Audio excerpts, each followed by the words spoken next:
Hello and welcome to sixth grade English class. I am so excited to have a chance to meet your children after Sukkot when I come back from maternity leave. As many of you guys are aware, about 3 weeks ago, my husband and I welcomed our fifth daughter into this world. Her name is Elishava, and I am definitely enjoying my time with her, but I am so excited to have a chance to teach your children when I come back after Sukkot. So I wanted to kind of give you a chance to give you a little bit glimpse into what our classroom will look like. And I always like to start off my back to school night with these two quotes that I found on Google because they kind of like really very often really just kind of guide my teaching and guide my approach to my class. So the first one is they may forget what you said, but they will never forget how you made them feel. In my class, there are children who can read very well. There are children who can read okay. There are struggling learners. There are successful learners. But what's most important is how they feel in my class, because every child deserves to feel like $1,000,000, because guess what? Every child is $1,000,000. Every child is putting in their all and putting in as much effort as they want, and it's important that they feel that way. The next thing that's very important is Benjamin Franklin, is tell me and I forget, teach me and I remember, involve me and I learn. No longer do children want to sit in their class and just be lectured and lectured and lectured. They want to be involved in the process. And that's what I actually love about my class, is that I try to make my class as interactive and as enjoyable as possible. Because guess what? They may not necessarily remember every single comma lesson that I'm going to teach, which I hope they will. But when they're involved, and it's an active learning experience, then they will learn from it and gain from it so much more. So I wanted to kind of just give you a little bit info into what we do in English class. So I'm a little bit biased, but I definitely think we read amazing books. So one of the books that we read is The Breadwinner by Deborah Ellis. The Breadwinner takes place in Afghanistan during the time of the Taliban. So we, definitely have a chance to teach the kids a lot about the Taliban and that era. And it's very cool because it's actually the main character is a girl who has to dress up as a boy in order to feed her family. The next book that we read, which is The True Confessions of Charlotte Doyle by Abby. Abby is a fantastic author. It's about a girl who ends up basically on a ship and her experience that with that. We read Small Steps by Peg Carey, which is a true story about someone who experienced polio. We end the book with The Children of Wilston Lane by Mona Golubic, which is our Holocaust novel. But while in Yeshiva Noam, we definitely value Holocaust education and we find it's very important. We recognize in sixth grade, the Holocaust is definitely very graphic. The Children of Wilston Lane is actually about a child. It's a true story. It's Mona's writing about her mother, Lisa's experience going on the kinder transport. So what's amazing about this book is that, very often people don't really learn about the kinder transport, but it's a very important part of the Holocaust. Many children were saved through it. And it's kind of like a benign way of introducing the children to the Holocaust, and the children love it.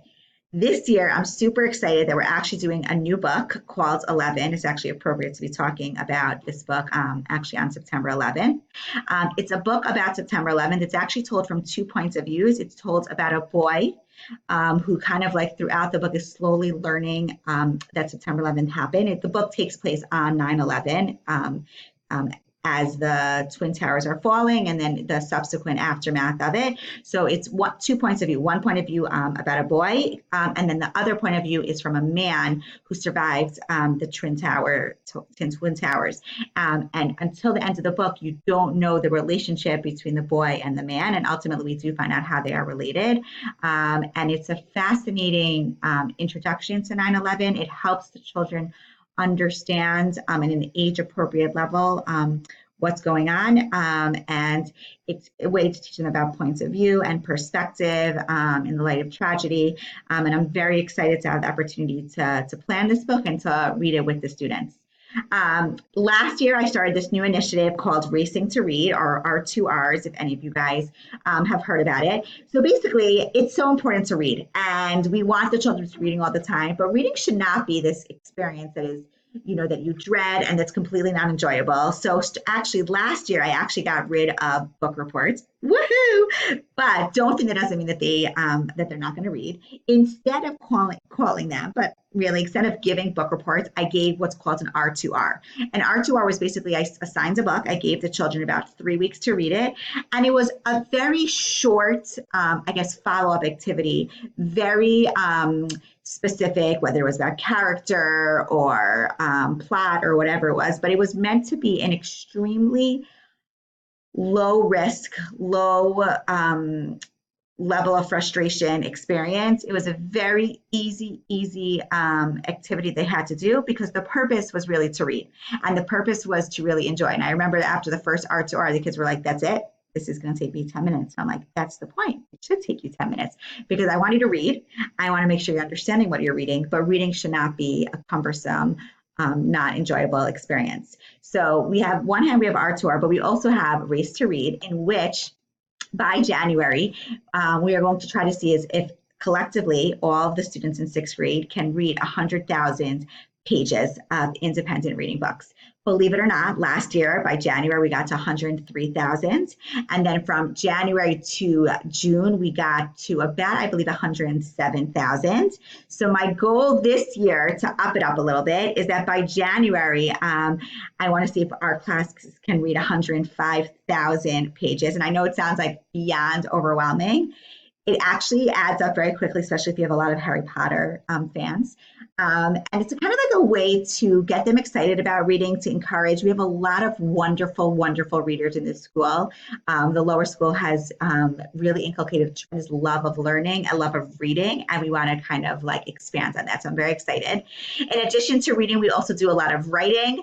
We do formal and informal writing. Last year I started a Grammar to Go, which was a very quick 5-minute weekly lesson about a specific grammar topic. And I continued it throughout the year as a way of kind of like, as much as you could be a great writer, if you don't write it well or write it correctly, then it doesn't, kind of come out well. I guess we'll say well twice in a sentence. So it was really G to G was always every Monday night, and it was really great. There is homework Monday through Thursday night. Monday night is always going to be grammar. Tuesday is going to be making connections, and Wednesday and Thursday will be assorted other things. Homework will always be posted on Schoology. Grades will be posted on Schoology as well as any handouts that are necessary for homework will be posted on Schoology. As always, I really believe in partnership between parents and teachers. It's the only way to help your child to succeed. Please feel free to reach out to me with any questions, and I will try to get back to you within 24 hours. Again, I am so excited to meet your children. Have a wonderful, wonderful night.